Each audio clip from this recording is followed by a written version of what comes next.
سبحان انټرنیشنل انګلیش اکیډمي اګاره د کلی علاقې په 1400 ماشومانو کې د ډونرز په مدد د یخنۍ پیکیج تقسیم کړو.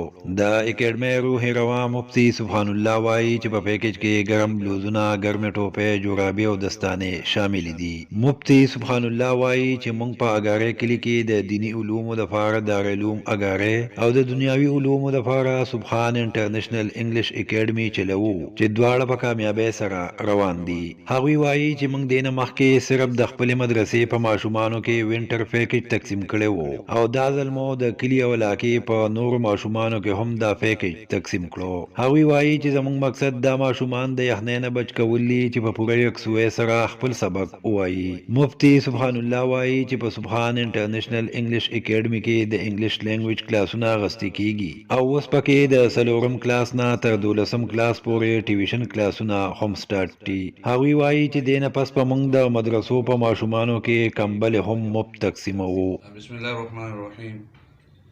عمران بونیری سره ډیره شکریا چې زموږ د پروګرام میډیا باندې نشر کړي. سبحان انټرنیشنل انګلیش اکیډمي په دې چوټیانو کې ډېر بهترین خپل کردار ادا کړی دی چې د 4م نه 12م پورې تمام ماشومانو لپاره د انګلیش مضامین ډېر بهترین اساتذه کرام سټاف هغه یې خېری او زمونږ اوس هم کلاسز روان دي او ماشاءالله په هغې کې اساتذه کرام د ټایم پابندۍ سره د محنت سره ماشومانو ته د هغې سبقونه ښیي.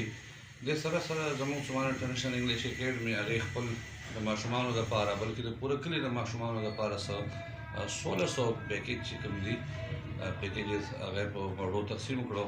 سرځای چې په هغې کې بلوزونه دي، کې جورابې دي، دستانې دي، ګرمې ټوپۍ دي. اوس انشاءالله دا زموږ 2 پیکیج تقسیم شوي، 3 انشاءالله هغه تقسیمیږي چې هغه به کمبلو باندې مشتمل وي.